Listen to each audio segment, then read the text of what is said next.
Let's go, Law. What you got? Chillin', man. I'm Speed. I guess first thing is, who's going to be available to practice today? Everybody except for T-Man and Brandon. James was here yesterday. He talked about a lot of things, to be honest with you. But one of the things I felt was clear about was how much he wanted to collaborate with his coach. Like, he felt like there were so many things that he's done and can do that he clearly wants to be a part of that process. When you hear players say that, how do you take it and how do you anticipate working with James in that regard? I think it's going to be a great working relationship. Just understand that we're going to let James be him, but at the same time, just doing it in the confines of our team schemes. And so what he brings to our team is his passing ability, able to get to the free throw line, get downhill and make plays. It's huge for us. And like I said, it takes a lot of pressure off Kawhi and PG, when they get tired, and they don't have to make every play, along with Russ as well. So you have another guy who can do that and actually generate open shots, which is huge for our team. We took part in that Stay Ready game yesterday. What were your impressions of just how he looked? He looked really good. I think his shape was better than I thought it would be. He pushed the pace, he pushed the basketball, made plays for his teammates, and he looked really good. Will there be any restrictions on him when he does come, just because this is his first game of the season, minutes-wise or anything like that? Got it. I talked to medical today about it. It won't be, no crazy restrictions, but we want to be smart, and so when he does, take the court, we want to make sure we're doing right by James, and so, just making sure he's going to be able to handle the load and, how he's going to be able to play and what level and how many minutes. So we're just going to make sure we just monitor him well and just keep an eye on him. How much of this 4 days is not just mental of you having him understand your system, but also like a physical ramp up as well, just because he hasn't played? Yeah, it's more so a physical ramp up. Okay. I think he picks things up, pretty easy, and we're going to make sure we simplify for him until, we get better and better what we're trying to do. And so just having to understand that now we have guys that can, make plays at every position.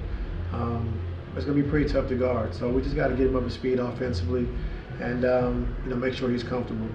I know you guys added Russ. PG was a big advocate for adding him, and you guys it was a position of need for you guys. You were pretty confident about how it would end. It seems like with James, there's a lot of process that's being thrown around, one ball. It's not necessarily a position of need right away. Like, so what's the process like of integrating someone like that? When it seemed like it was going to be seamless with Russ, but it seems a bit different here based on what you guys are saying.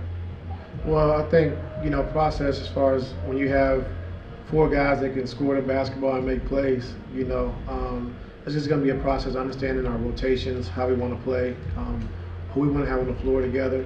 That's going to be the process. I don't think the basketball, as far as playing basketball for 48 minutes is going to be a problem. It's going to be more so the fit and who works well together.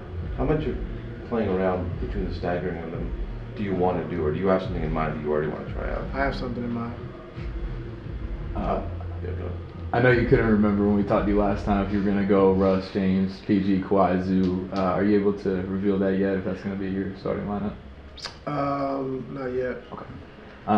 And then to kind of his point, how much does it help having him for that reason of, obviously, not going to reveal yet what your whole stagger plan is, but like having that available to where, when Russ goes to the bench, you can't have another high-level playmaker out there? Yeah, it's huge. I think it's someone that's been proven over his career to be able to carry offensive load. And so when you add another guy to your team, it's very valuable. And so your production level in the offensive end doesn't really drop off, So that's what we're looking forward to, just making sure we get our offense and execute and have a well-oiled machine, offensively. And so that's the point we want to get to and really value our execution. With adding James, is this also a way to conceivably limit the workload of PG and Kawhi to where they're not as worn down by end of games and they're able to expend potentially a little bit more energy on the defensive end? Yeah, it's very important. I think, you have 2 guys that have to do so much for the team, like you said, defensively and offensively.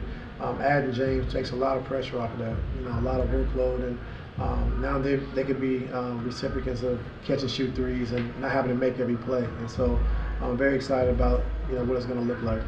Todd, I feel like this is the best time to ask you this, but you coach Paul Pierce, someone's really good at the side step, and James, really make the step back popular in the sense where you can use it every time. But who do you feel like is a person that really made that popular, and then who's the person that you feel like basically made it to where you can use it all the time? If it makes sense. P. Pierce is really good at it, like you said early on, but I think James made it popular. He has like a double, triple step back. I don't know what that is. He has a double, triple step back that's really popular now that everybody's using. Lawrence said that because the trade talks have been so public, it allowed them to kind of look back and see, hey, we could do some research, see how this might fit. And he said, You said what? He said because the trade had become so public for so long, Lawrence said that the team could really look at a lot of things to see how this would fit and how it would go before the trade actually happened. And he said, we even looked at Brooklyn at those games where KD, Kyrie, and James were on the floor. Is there any other team that you can look at as a reference point of 4 scorers like this on the floor together that maybe you can have used to see what it might work and might be like? Not off the top of my head. I can't. 4 scorers. I mean, you had Ray, Paul, KG, but Rondo was more of a facilitator. So Russ can be that for us, but Russ can also score the basketball. So I'll have to look back and see 4 guys that can do can do both things. So I'm not really sure. Did you look at any Brooklyn film just to see what it was like with KD, Kyrie, and James on the floor? No, I didn't. I didn't care how it looked. Just get him over here. Ty, when you look at adding James, I mean, the three teams in the last three years, it hasn't really worked out for them. Just what gave you guys the confidence to pull the trigger on this and feel like you could make this work for not just this year but a long-term partnership?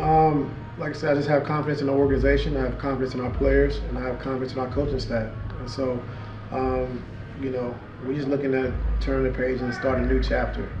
Whatever happened in the past happened in the past, and like I said, we're just happy and excited to have James. We want to move forward. Thanks, Doc. Yeah. Let's get ready for Hoop Jab.